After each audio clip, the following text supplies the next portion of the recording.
पार्वती, आखिर एक बेटी का बाप जो ठहरा। पार्वती, अब उसके हाथ पीले करने का समय आ गया है। पर हमारी आनंदी तो अभी सिर्फ 9 साल की है।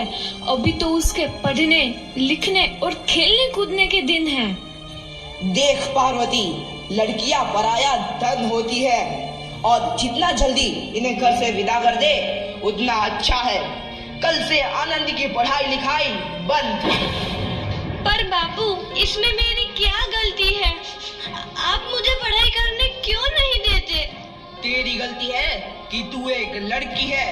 लड़का होती तो क्या बापू? लड़का होती तो क्या? ए लड़की, ज्यादा जबान ना चला, नहीं तो जबान हलक से खींचकर बाहर निकाल दूंगा। बापू, मैं पढ़ लिख कर कुछ बनना चाहती हूँ। मेरी पढ़ाई ना रोको बापू। आनंदी, तुझे पढ़ना है तो पढ़, लेकिन सारी उम्र बाप की छाती पर यूं बोझ बनकर ना बैठ। पर बापू, अभी तो मेरी उम्र पढ़ाई लिखाई की है। मुझे पढ़ लिख कर डॉक्टर बनना है। पढ़ाई पढ़ाई पढ़ाई, आज तो तेरी इन किताबों का काम तमाम करके ही छोड़ूंगा। ये ले। नहीं बापू, मत फोड़ो बापू। मत छोड़ी। नहीं बापू, नहीं। बापू, ये तुमने क्या किया?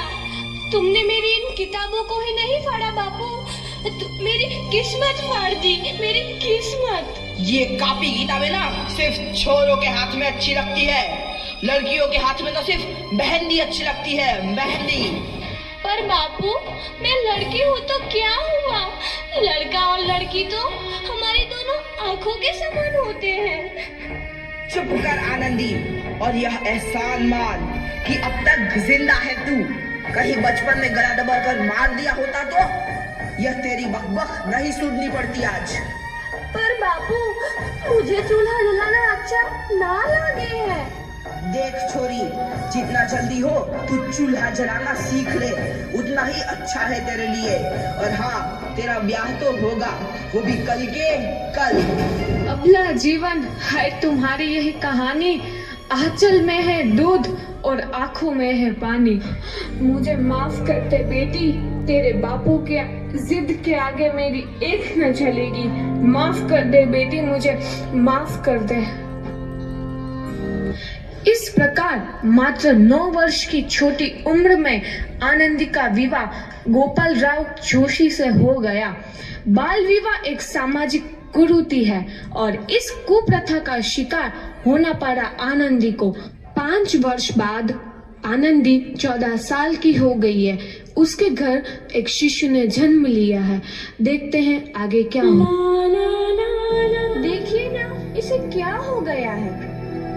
इसका माथा तो अंगार की तरह तप रहा है। इसे तो बहुत तेज बुखार है। आप बिना कुछ भी बोलते हैं, दीजिए मुझे। माधव, जल्दी से वैद्य जी को बुला के लाओ। जी, अभी बुला के लाता हूँ। ये तुम क्या कर रही हो आनंदी? भगवान की विभूति लगा रही हूँ। बस करो आनंदी, ये सब अंधविश्वास है। अरे आप यकीन तो कीजिए, भगवान की कृपा से इसका माथा ठंडा हो रहा है और बुखार भी उतर गया है ना बाबू? देखिए, दीजिए मुझे। उठो बाबू, आंखें खोलो, तुम्हें तुम्हारी माँ बुला रही है। आंखें खोलो, देखिए ना इसे क्या हो गया है। आंखें भी नहीं खोल रहा। आंखें खोलो बेटा। आप चुप क्यों है? आंखें खोलो बेटा, आंखें खोलो। आनंदी, हमारा बेटा कभी आंखें नहीं खोलेगा। नहीं, ऐसा नहीं हो सकता। मेरे बेटे को मुझसे कोई नहीं छीन सकता, कोई नहीं छीन सकता। पागल मत बनो आनंदी। माधव,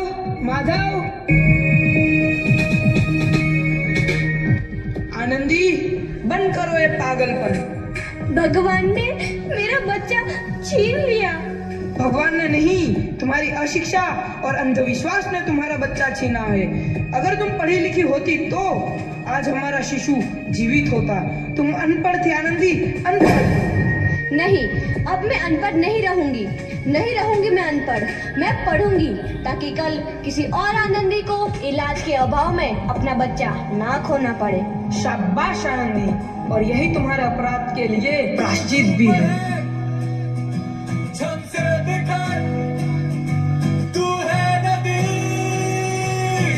आनंदी, तुम्हारी 12वीं का परिणाम आ गया है। तुमने पूरे कॉलेज में प्रथम स्थान अर्जित किया है।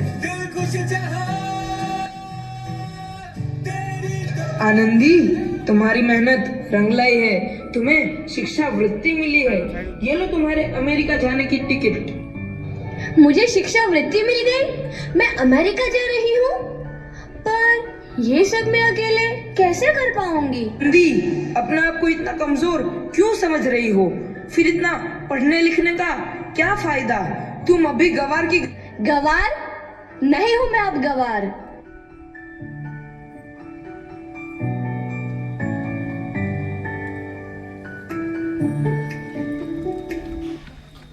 तो इस प्रकार 7 अप्रैल 1883 को आनंदी अमेरिका के पेंसिल्वेनिया के लिए रवाना हुई और 3 साल बाद उन्होंने डॉक्टर ऑफ मेडिसिन की उपाधि प्राप्त कर ली।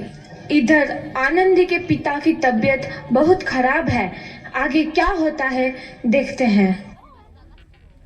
लगता है अब मेरे जाने का समय आ चुका है। अब मैं नहीं बचूंगा। ऐसा मत बोलो। शहर के सिटी हॉस्पिटल में अमेरिका से डिग्री लेकर कोई बड़ा डॉक्टर आया है। एक बार वहां चलकर दिखा लेते हैं। हाँ, सही बोला भैया। कम से कम दिल को तसल्ली तो मिल जाएगी। हाँ हाँ, चलो चलो जल्दी हॉस्पिटल चलते हैं।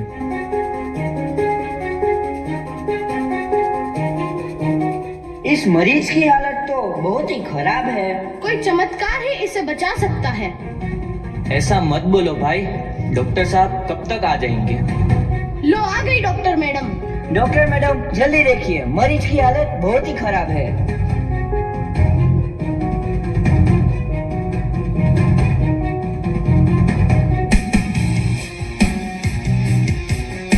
अब आप बिल्कुल ठीक हैं।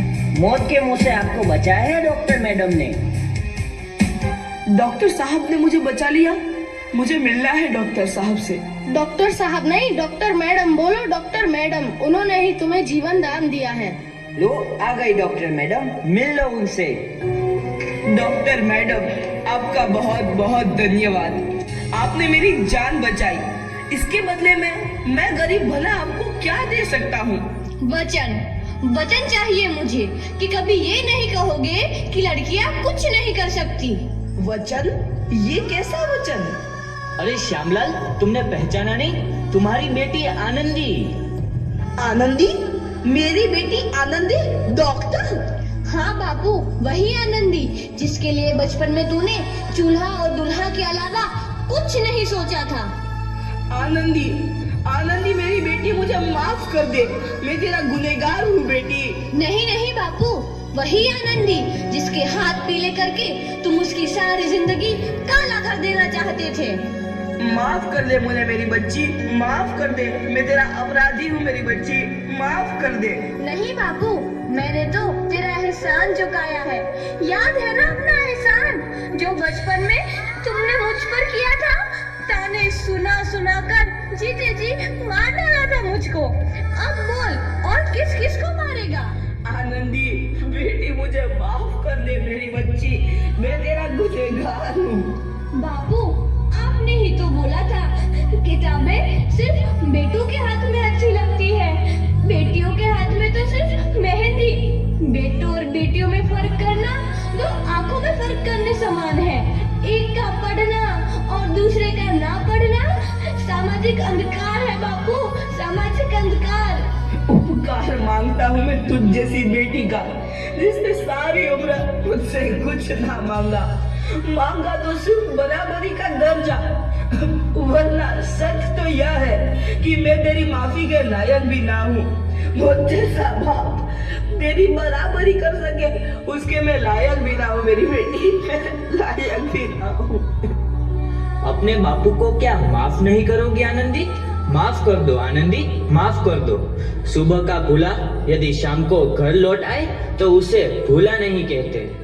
बापू। तो इस प्रकार आनंदीबाई जोशी ने अपनी मेहनत और अटूट इरादे से न केवल भारत की पहली महिला डॉक्टर बनी, बल्कि आगे चल के उन लड़कियों के लिए सुनहरा रास्ता दिखा गई जो जीवन में कुछ करना चाहती थी।